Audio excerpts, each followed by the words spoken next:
इन मंत्रों का जाप करने से महाराज हनुमान जी बालाजी सरकार आपका साथ कभी नहीं छोड़ेंगे।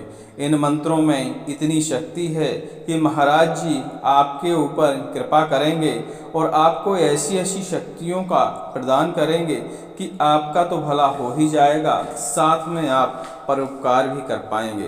कहने का मतलब दूसरों का भी भला कर पाएंगे। इन मंत्रों का जाप एकदम गोपनीय होना चाहिए और गोपनीय के साथ साथ यह मंत्र भी गोपनीय हैं। इनको हमेशा एकांत में या महाराज जी के एकांत वाले मंदिर में ही जाप करना चाहिए, या घर के किसी एकांत में भी इन मंत्रों का आप जाप कर सकते हैं। जाप करते समय एक बात का ध्यान और रखना चाहिए कि यह मंत्र हमारे मुंह के अलावा, हमारे कानों के अलावा किसी और को सुनाई न दें। इस तेजी से या इतनी ही आवाज़ में हमें मंत्र बोलकर जप करना चाहिए। शास्त्रों में लिखा है और महाराज तुलसीदास जी कहते हैं कि इन मंत्रों का जो जाप कर लेता है 7 से 11 मंगलवार, उसके शत्रुओं का संहार हो जाता है, उसके सारे रोग नष्ट हो जाते हैं, उसके परिवार के रोग नष्ट हो जाते हैं, उसके घर से ग्रह बाधा हट जाती है और लक्ष्मी जी का आगमन होना शुरू हो जाता है और महाराज श्री राम जी की कृपा भी प्राप्त होती है। कहते हैं कि महाराज हनुमान जी की कृपा पाने से पहले हमें श्री राम जी का स्मरण अवश्य करना चाहिए। तुलसीदास जी कहते हैं कि जब जब आप श्री राम का जाप करेंगे तब तब आप महाराज जी की कृपा पाएंगे, क्योंकि महाराज जी को राम नाम अति प्रिय है।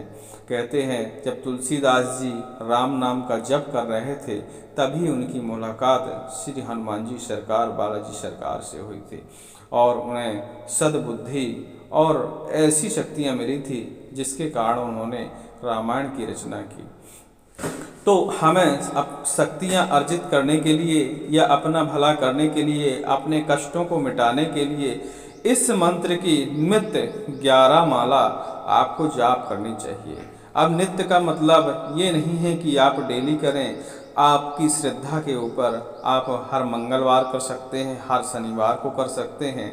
ऐसे यह दिन है जैसे आप शुरुआत करना चाहें वैसे कर सकते हैं और मंगलवार से शुरुआत करें और 7 से 11 मंगलवार करें तो अति उत्तम माना जाता है। हाँ, लेकिन जाप करने से पहले कुछ बातों का हमें विशेष ध्यान रखना चाहिए कि हमें जब से इन मंत्रों का जाप शुरू करना चाहिए तो तामसी भोजन का त्याग कर देना चाहिए। तामसी भोजन के बारे में आप समझ गए होंगे। इसके अलावा हमें मांस, मदिरा और ऐसी चीज़ों का सेवन नहीं करना चाहिए जो महाराज जी को अनप्रिय हों।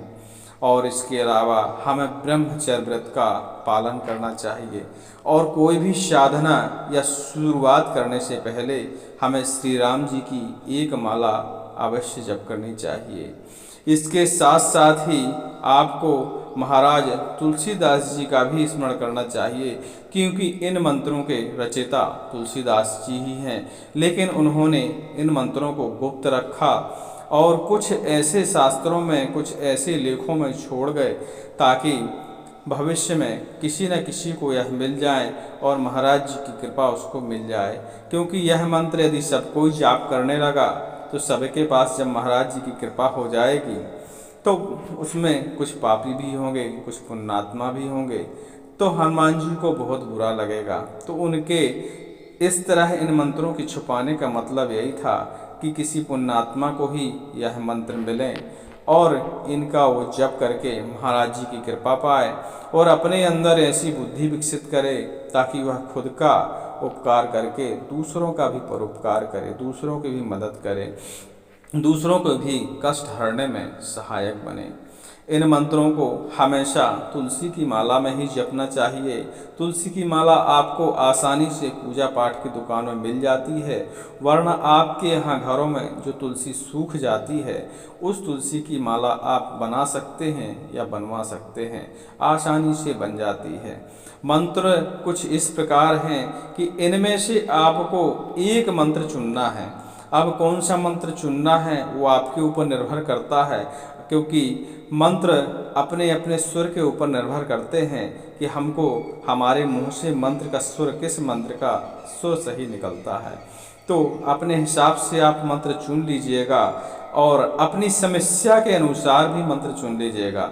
यदि आपके पास ऐसी ही कोई समस्या है, सिर्फ सिद्धियां पाना चाहते हैं, तो पहला मंत्र आपके लिए पर्याप्त होगा। यदि आप रोग का निवारण करना चाहते हैं और महाराज जी की सिद्धियां भी पाना चाहते हैं, तो आपके लिए चौथे नंबर का मंत्र पर्याप्त होगा। इसके अलावा आप शत्रु संहार करना चाहते हैं, शत्रुओं की बुद्धि भ्रष्ट करना चाहते हैं और सर्व वशीकरण करना चाहते हैं। सर्व वशीकरण का मतलब होता है कि आप जिस जगह खड़े हो जाएं और सामने यदि भीड़ भी हो, तो समझ लीजिए वह सारी भीड़ आपकी बात मानेगी। आप जो उसे कहेंगे वह भीड़ आपकी बात पर विश्वास करेगी और आपकी बात को मानेगी। इसे सर्ववशीकरण के अंतर्गत ऐसे कुछ लक्षण आते हैं। तो आइए अब जानते हैं हम मंत्र। ओम हूँ हूँ हनुमंते फट, यह पहला मंत्र हो गया।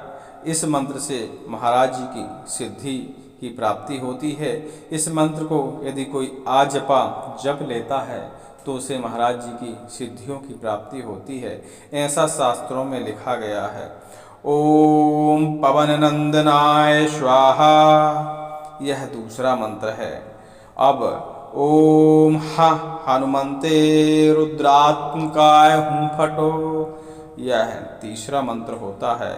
ओम नमो भगवते अंजनाय महाबलाय स्वाहा, यह चौथा मंत्र हो जाता है। ओम नमो हनुमंते रुद्रवताराय विश्वरूपाय अमित विक्रमाय प्रकट पराक्रमाय महाबलाय शूरकोटि समर्पाय रामदूताय स्वाहा, यह पांचवा मंत्र हो जाता है। और ओम नमो हनुमंते रुद्रवताराय सर्वशत्रु सहाराय सर्वरोगाय सर्ववशीकरणाय रामदूताय स्वाहा। ओम नमो हनुमंते रुद्रवताराय सर्वशत्रु सहाराय सर्वरोगाय सर्ववशीकरणाय रामदूताय स्वाहा, यह पांचवा मंत्र होता है। यह मंत्र मुझे अति प्रिय है। आपको इनमें से कौन सा मंत्र ठीक ठाक लगेगा वो आपके ऊपर निर्भर करता है। लास्ट मंत्र यह है। ओम नमो हनुमंते रुद्रवताराय वज्रदेहाय वज्रनखाय वज्रसुखाय वज्रोमणे वज्रनेत्राय वज्रदंताय वज्रकराय वज्रभक्ताय रामदूताय स्वाहा, यह छठवां मंत्र है और यह भी मुझे बहुत प्रिय है। इनमें से कोई भी एक मंत्र आप चुन सकते हैं और जिस भी मंत्र का आप जाप करना शुरू करेंगे वह तब तक जाप करिएगा जब तक आजपा ना हो जाए। ऐसा करने से महाराज जी की आपके ऊपर कृपा हो जाएगी। आपको अनेकों अनेकों प्रकार की सिद्धियां प्राप्त होंगी। कुछ दिखाई दे सकती हैं, कुछ नहीं भी दिखाई देंगी, लेकिन हनुमान जी महाराज आपके साथ हमेशा खड़े रहेंगे। और इसके अलावा आप इन मंत्रों का जब जाप करें तो आजपा न कर पाएँ तो कम से कम 11 माला तो हमेशा करें ही, और 11 माला जप करने के बाद 108 बार प्रति माला के हिसाब से हवन भी करें, तो महाराज जी की कृपा असीम अवश्य प्राप्त होगी। आपके घर से रोगों का नाशन हो जाएगा और लक्ष्मी जी का आगमन हो जाएगा। आपके ग्रह में कलह खत्म हो जाएगी, शांति आ जाएगी, सबकी बुद्धियां अच्छे से काम करने लगेगी और महाराज बालाजी सरकार, बागेश्वर धाम सरकार की आप सबके ऊपर कृपा होगी। ओम बागेश्वराय नमः। ओम ही हनुमंते नमः।